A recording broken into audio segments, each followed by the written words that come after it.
Good evening and welcome to the NTV Fact Checker. Now this week, the Ugandan government wrote to Google asking that accounts which were linked to Ghetto TV and at least 4 other personalities be suspended for carrying what they called was incitement content, or content that is designed to incite violence against the masses. Now we'll get down to show you the numbers of media consumption in Uganda and just the amount and role that the internet and social media plays. But I have with me today Ivan Okuda. Ivan, thank you so much for joining us. Thank you, Raymond. Always a pleasure being here. The last time I was here was before COVID, so possibly my appearance means COVID will go.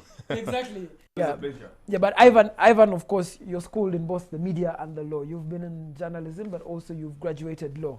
We wanted to just first look at what constitutes this incitement to violence that the Uganda Communications Commission keeps hinting at. I think wrong premise if they get reduced to a debate or discussion on the mechanics of the law. You know, what does the law provide for, what does the law not provide for? The socio-political context in which the laws are interpreted and applied, I think for me is the better starting point. The actions of the Uganda Communications Commission, or the government of Uganda for that matter, basically feeding into the wider developments in the country in the last 1 year or so that really speak to shrinking civic space for dissenting voices, increased censorship of mainstream media, the newspapers, TV and radio, and also really a clampdown on anyone that emerges and poses a real or perceived political threat to the status quo. So in that sense, the law becomes an instrument of achieving the wider end of basically the NRM trying to keep itself in power at all costs. And so institutions like the Uganda Communications Commission and the different laws that they cite become appendages to that goal and that end. Ivan, when I'm running a live event at NTV Uganda, they're producers who make sure that the content that gets out there is regulated content. I have a reporter in the field who is a trained journalist who knows what can be and can't be insidious content. The Uganda Communications Commission says online TVs that are doing the streaming of particularly Robert Chagulani's campaigns do not have this. Do they have anything in the law that could stop people like that from broadcasting this content live? Yes and no. I must say with the greatest respect to the team at the Uganda Communications Commission that they're really operating in the old age, and they're really stuck in the pre-digital media, digital revolution society. In fact, when you read the Uganda Communications Act, it's really a law that speaks to regulation of people that fall within the ambit of those that are required to have licenses. So, for example, you cannot have a radio station, you cannot have a TV station, you cannot have a frequency spectrum, you cannot have a cinematography theater in this country without a license from the Uganda Communications Commission by law. Now, that law, in my humblest view, is obsolete in the sense that it's not been tweaked to be brought in tandem with developments in technology. So, for example, how do you handle someone based in the United States of America, somewhere in Johannesburg, somewhere in Sweden or Norway, and he is a Ugandan or possibly has a name that is similar to that of a Ugandan, and runs something equivalent to a live stream, broadcast medium? Would that person be under the ambit of the Uganda Communications Commission, even if they are broadcasting content about the Ugandan election?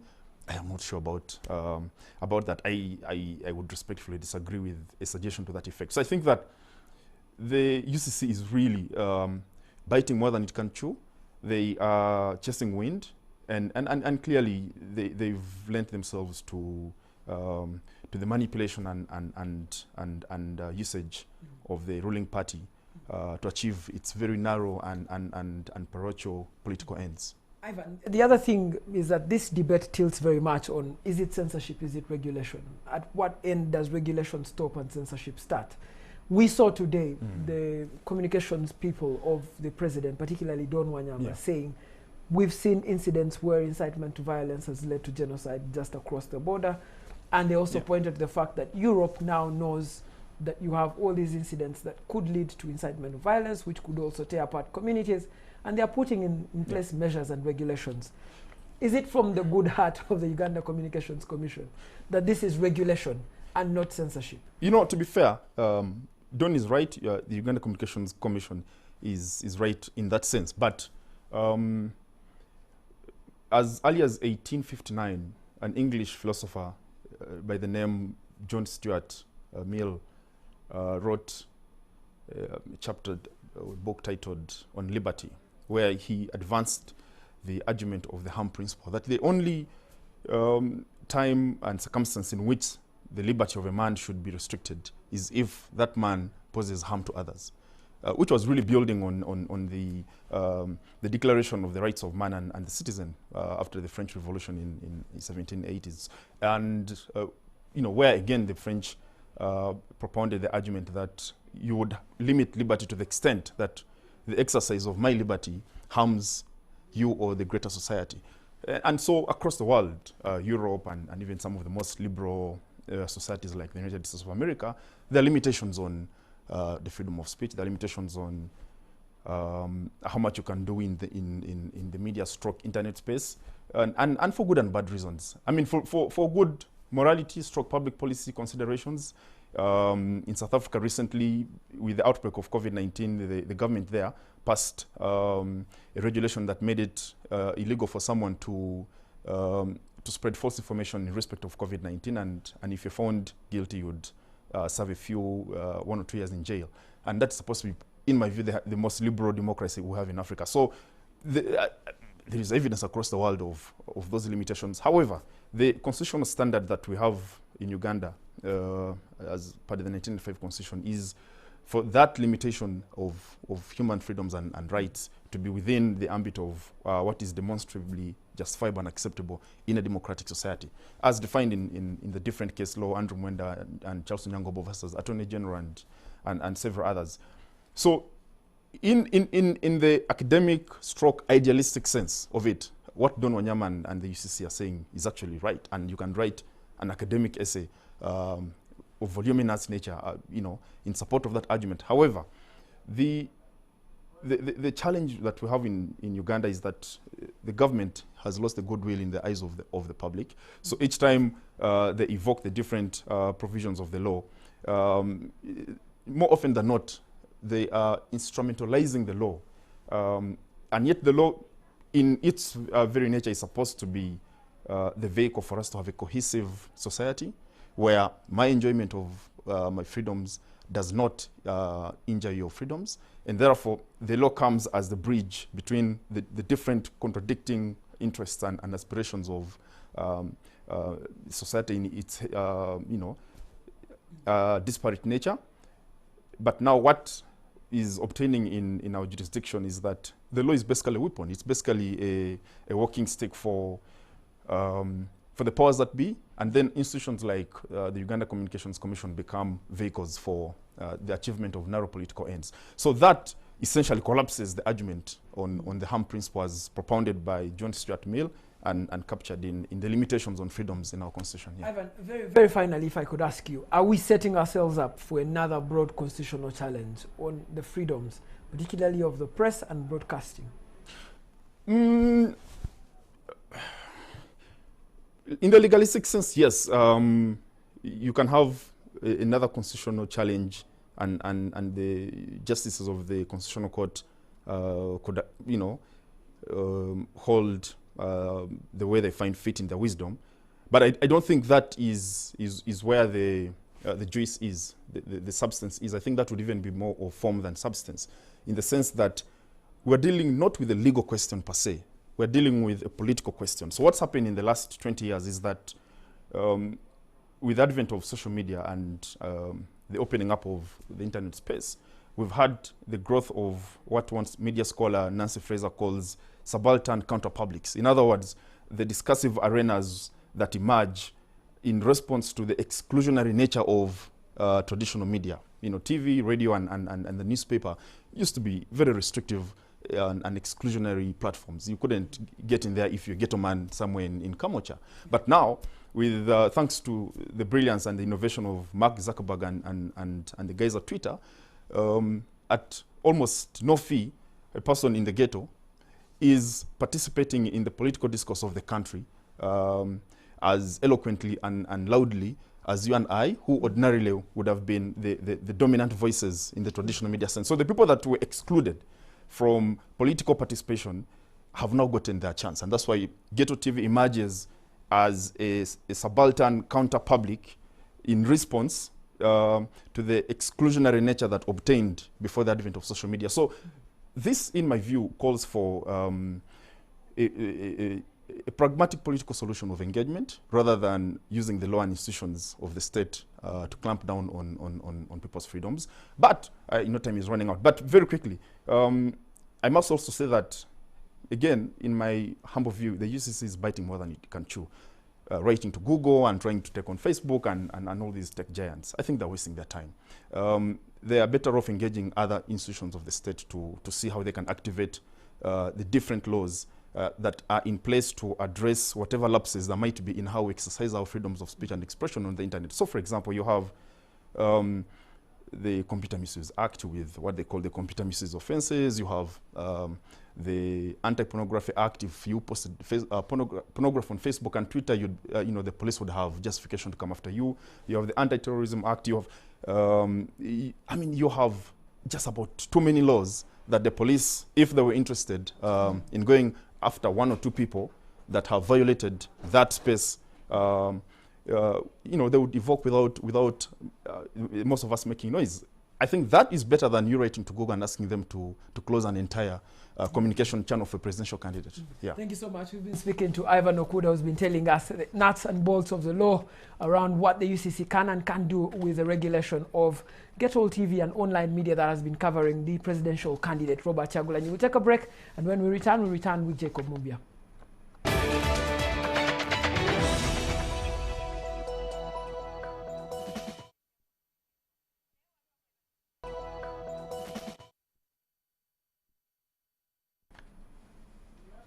Thank you so much for staying with the NTV Fact Checker. Now, we were talking to Ivan Okuda earlier, but we now just want to give you a brief about what looks like the media landscape in Uganda. To start with, Uganda has some 300 licensed radio stations. Of course, radio is the most listened to platform, most accessed platform in the country. So that there it is, 300 licensed radio stations operating in the country. We have 41.3% of our population which have access to a TV station. So 4 in 10 Ugandans currently can access a television station. We have, for newspapers, about 60,000 joint circulations for newspapers. That's the Observer, that's the New Vision and Daily Monitor. On a daily basis, they circulate about 60,000 papers. And then we move to social media, which is emerging as the biggest media platform with 2.5 million users. Of course, this is a very conservative estimate, but given by the Uganda Communications Commission, which is, of course, the authoritative body at the time. But also, very finally, on another platform, we have the internet. Users who are both on social media, but also have access to the internet, who are currently 15 million. Now, those are the people that the Uganda Communications Commission and the Uganda Media Council are targeting with their new regulations. That I have with me now Jacob Mumbia, who is our resident lawyer here to discuss with us. Ivan has really covered the politics of it, and that's really good. But I want us to get into the legalese of it. There are national laws on what media can and can't do. What do those national laws say? Well, the starting point is the Press and Journalism Act. This is the act that one establishes the Uganda Media Council and vests it with the mandate to regulate journalists or the mass press or communication. Now, under the act, Uganda Media Council is given the mandate to regulate these bodies or these journalists. And one of the ways it monitors or regulates is through one, registering the journalists and giving them the practicing license or certificate. So what it's trying to do is execute its mandate under the Act. But that Press and Journalism Act of 1995 also mandates that For the constitution of the Media Council, there must be the National Institution of Journalists of Uganda, which hasn't been constituted since the formation of the Media Council in 1995. We saw the Uganda Editors Guild exchange with the Uganda Media Council, basically reminding them, you're not yet well constituted, so you cannot issue down guidelines. But also the time space within which you're asking journalists to register might be draconian. It might also lead to censorship.